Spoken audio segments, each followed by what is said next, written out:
berdiri sejak 13 tahun yang lalu. Mulai dari 2010 kita udah mulai merintis, awal bertahap, terus seiring bertambahnya waktu, alhamdulillah sampai hari ini setia melayani petani Indonesia. Perkenalkan, saya Dani Iqbal Setiawan. Di sore hari ini saya berkunjung di Selo Negoro Agroseed yang banyak dikenal dengan SAS Indonesia.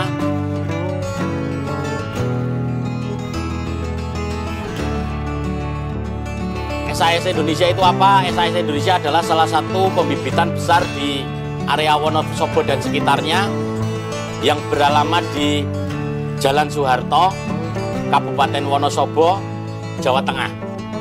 Di sini ada owner dari SAS Indonesia. Perkenalkan nama dan monggo waktu dipersilakan. Selamat sore, saya Nurdin Lubis, pemilik dari SAS Indonesia yang di Wonosobo. SAS sudah berdiri sejak 13 tahun yang lalu. Mulai dari 2010 kita udah mulai merintis, awal bertahap, terus seiring bertambahnya waktu, alhamdulillah sampai hari ini masih setia melayani petani Indonesia. Pemirsa, sudah diperkenalkan sendiri oleh Bapak Nurdin bahwa bisnis pembibitan milik Bapak Nurdin yang bernama SAS ini sudah lebih dari 10 tahun, sudah 13 tahun dari 2010.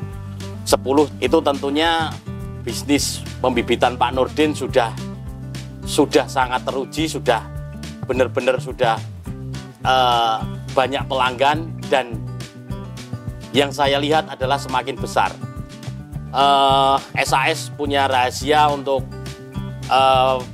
melakukan perawatan dari bibit, perkecambahan bibit sampai siap jual. Nah, di sini kita mau belajar di SAS ini metode penyemaian dan perawatan bibit sampai siap tanam dan sampai siap jual. Untuk apa pembibitan SAS ini dari bibit kecambah bibit sampai siap dipasarkan itu berapa hari, seperti apa metode perkecambahan, seperti apa metode pembuatan media, dan perawatan setiap harinya sampai berapa hari sampai bibit itu siap dipasarkan, dan seperti apa setelah berkecambah sampai siap tanam itu perawatan bibit setiap harinya. Awalnya mungkin lebih ke pembuatan media tanam. Baik, terima kasih. Untuk tahap yang pertama dan paling utama adalah penyiapan media tanam. Itu adalah yang paling pokok, karena media tanam yang utama itu harus dari tanah topsoil atau lapisan atas yang paling bagus, terus abu, kalau enggak arang, atau bisa juga pakai pupuk kandang yang kristal tapi sudah difermentasi. Harus difermentasi, kalau enggak efeknya nanti bahaya. Pertama bisa bercak, busuk batang, atau rebah semai. Jadi pupuk itu harus fermentasi, apapun pupuknya. Terus penambahan kedua pakai biar batang kekar, kokoh, itu SP36 atau merek yang lain juga bisa. SP36, kandungan P ya. Dan ketiga, untuk kita ada permintaan yang dicampur dengan kokopit, ada juga permintaan yang enggak. Jadi kalau yang enggak, kita untuk tabur atasnya. Setelah semai kita tabur kokopit. Itu karena kenapa pakai kokopit? Kokopit untuk didorong didorong sama daya kecambah itu masih ringan. Jadi walaupun tebal lebih mudah berkecambah dan menyimpan kandungan air. Oke Pak Nurdin, itu kan ada beberapa istilahnya metode atau media beberapa macam media yang digunakan oleh SAS. Ya, ada request yang pakai kokopit atau enggak. Kalau standar SAS itu seperti apa, Pak? Standar SAS. Kita tetap pakai kokopit. Pakai kokopit. Kokopit cuma untuk tabur atas. Oh, kokopit itu untuk tabur atas untuk menutup bijinya. Menutup bijinya ya. Oke, untuk kokopit itu ditabur di atas. Selanjutnya Pak Nurdin, tadi ada kohe kotoran hewan yang sudah difermentasi. Fermentasi itu wajib? Wajib. Oke, fermentasi itu wajib. Dan tanah topsoil, tanah lapisan tertinggi yang untuk pertumbuhan tanaman itu bagus gitu ya, kurang lebih seperti itu. Tanah topsoil dan kokopit itu perbandingannya berapa?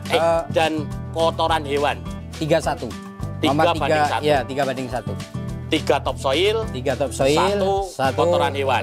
Ya. Kotoran hewan jangan lupa wajib difermentasi. Kalau tidak difermentasi di situ sarang penyakit. Pemirsa. Dan seperti dulu awal-awal kita itu mulai saya buat yang terbaik, yang gemuk, yang subur, ternyata sampai petani itu kurang. Karena kadang tingkat stresnya. Nah, itulah jadi saya evaluasi terus berjalanan waktu, konsultasi dengan para petani, saling tukar pikiran, itulah akhirnya ketemu konsep jangan terlalu gemuk. Jangan terlalu subur, karena ketika pindah tanam itu tingkat stresnya tinggi. Kotoran hewan yang digunakan untuk oleh SAS, karena ini memang kita mengangkat adalah metode SAS itu, apakah ayam, kambing atau lembu? Ayam bisa. Ayam bisa. Paling mudah sekarang ayam. Ayam. Nah, selanjutnya untuk ayam itu ayam pedaging apa petelur, Pak? Ayam pedaging. Ayam pedaging. Petelur juga bisa, asal fermentasi. Wajibnya fermentasi. Fermentasi ya. Kalau SAS itu menggunakan ayam pedaging dan difermentasi. Tentunya untuk mematangkan dan menghilangkan patogen-patogen yang ada yang nanti akan justru menjadi sarang hama penyakit untuk bibit yang akan dijual itu. Untuk media kita sekiranya sudah jelas. Selanjutnya Pak, berapa perkecambahan atau penaburan biji ke media itu, apakah ada treatment khusus untuk memecah dormansi atau langsung? Seperti apa Pak? Boleh dijelaskan? Kalau kita pasti pakai bibit-bibit pabrikan, bibit packing, jadi udah ada perlakuan benih. Jadi kita nggak pakai perendaman atau apa itu enggak. Jadi buka langsung ditabur, langsung disemai, tabur di satu media, langsung di media tanamnya ya. Satu media, satu bibit. Itu sebelum ditabur disiram tentunya disiram dengan awal air biasa. Iya, air biasa sampai betul-betul basah, baru kita semai satu-satu, atau kadang ada permintaan juga yang dua-dua juga ada, sesuai permintaan, tapi untuk stok kita satu-satu. Oke. Sampai dari tabur biji sampai berkecambah siap untuk dibuka itu berapa hari Pak? Untuk cabai rata-rata 5 sampai 6 hari. 5 sampai seminggu itu ya. 5 sampai 7 hari. Tomat, kubis, itu lebih cepat. Itu lebih cepat. Iya. Oke, berarti setelah 5 sampai seminggu sudah dibuka. Jadi pemirsa ini yang belum tahu bahwa setelah biji ditabur itu harus diperam. Ditutup pakai bahan apalah itu, ada yang penting biasa gelap. Pakai mulsa ya. Lebih enak pakai mulsa. Dan kalau suhunya panas banget, itu jangan 1 lapis. Kalau bisa 2 atau 3 lapis. Atau dikasih naungan ya? Iya. Naungan atasnya tambahin paranet gitu juga bisa. Asalnya bisa mempengaruhi daya kecambah. Jadi kalau ada, walaupun di packing itu daya tumbuh 85%, tapi perlakuan kita waktu semai nggak pas, itu juga bisa mengurangi daya kecambah. Oke, merambah ke selanjutnya Pak Nurdin, itu di perkecambahan kurang lebih 7 hari pemirsa setelah setelah diperam gitu, setelah disemai dan ditutup pakai mulsa itu 7 hari kemungkinan siap untuk dibuka. Artinya sudah berkecambah untuk siap untuk menerima matahari langsung gitulah ya. Dari kecambah itu sudah mulai dibuka, itu perawatannya seperti apa sampai siap tanam dan berapa hari dari bibit itu siap untuk ditanam di lapangan gitu. Mulai buka kita tidak disiram dulu biar terkena paparan sinar matahari langsung. Sore hari baru kita mulai penyiraman tipis-tipis. Karena kalau terlalu kencang juga kadang bisa lompat. Oke. Nah, tipis untuk 1 minggu awal. Kalau cuaca bagus kita nggak melakukan treatment apa-apa. Tapi kalau cuaca lagi kurang bagus kita mesti masuk fungisida. Oke. Pertama fungisida di 1 minggu awal. 1 minggu awal fungisida masuk karena ibaratnya untuk imunisasi. Imunisasi ya. Di benih itu biar ketahanannya lebih kuat. Menggunakan fungisida. Si 1 minggu awal biasanya berarti penyakit yang muncul itu adalah jenis jamur gitulah ya. Makanya diimunisasi menggunakan fungisida gitulah. Kurang lebih seperti itu. Untuk cuaca ekstrim itu perlu penggunaan fungisida di minggu pertama. Setelah itu apakah ada treatment lagi setelah minggu pertama itu kapan waktunya nyemprot lagi Pak? Setelah tumbuh daun sempurna kan keping dulu. Keping setelah keluar daun sempurna sejati lah ya, daun sejati kita QC atau sortir. Jadi grade A, B, C kan pasti itu ada yang umur 2 itu minggu mulai ya 1 minggu lebih 10 hari sampai 2 minggu. Ya, itu udah mulai sortir baru kita treatment nutrisi. Nutrisi kita full organik dan sama sekali kita nggak pakai ZPT kimia untuk nutrisinya. Itu masuk untuk kekuatan akar biar akar serabutnya banyak, nanti menghisap unsur haranya itu lebih kuat. Jadi pas pindah tanam itu tingkat stresnya rendah. Nutrisi itu disemprot apa dikocor? Dikocor. Dikocor ya. Jadi aman, di daun aman. Itu setelah disortir. Sortir langsung masuk nutrisi. Ada treatment contohnya penanggulangan atau antisipasi sebelum terkena hama penyakit kayak pestisida, insektisida dan fungisida selanjutnya ada? Ada, itu terus. Jadi kita seminggu sekali.